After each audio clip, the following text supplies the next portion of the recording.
Hello guys आंनि YouTube चेनेलाव नोंथांमोनखौ फिन खनसे आंनि गोसो खोथारै बरायग्रोनानै लानाय जाबाय। आं नोंथांमोननो मोनसे आपडेट लाना फैदों। बे आपडेटआनो नोंथांमोना नायलांबाय जाबाय।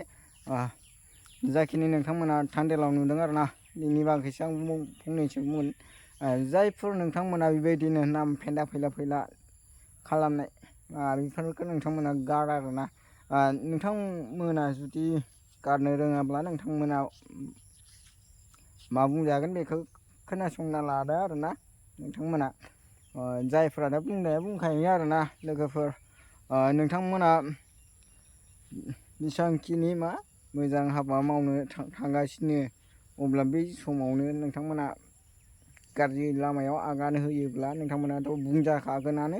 अब्ला नोंथाङाबो बुंजाखानो गोनां जानानै फैबाय आरोना। जेब्ला नोंथाङा बै समाव अनेक बुङो आरोना। दिनै नोंथांमोना फेन्दा फैला फट' खेबजानाय फट' गाजानाय बैफोर बुस्थुखौनो नुहां बोरैबा नायबाथ' नुस्रागोन आरोना। बेबायदि फट'फोरखौ जायफोरा इदिट खालामनोसो ना गावसोरनो हगारोसो ना गुबुनाव हगारो मिथिला आरोना लोगोफोर। जाखिनि बुंनो गोनां अब्ला नोंथांमोननो बेफोरखौ बुंबाय। नोंथांमोना जुदि इयुनफोराव बेबायदि खालामनो गोसोब्ला जोंनि बे आसामाव थानांला आरोना। बेलेग कान्ट्रिफोराव थांब्लानो जाबाय ना, फरेन कान्ट्रिफोराव थांब्लानो जाबाय। अब्ला नोंथांमोनखौ जुदि खाथियाव मोननायब्लाबो ओरैबायदि सोबागौमोन, ओरैबायदि बुगौमोन आरोना।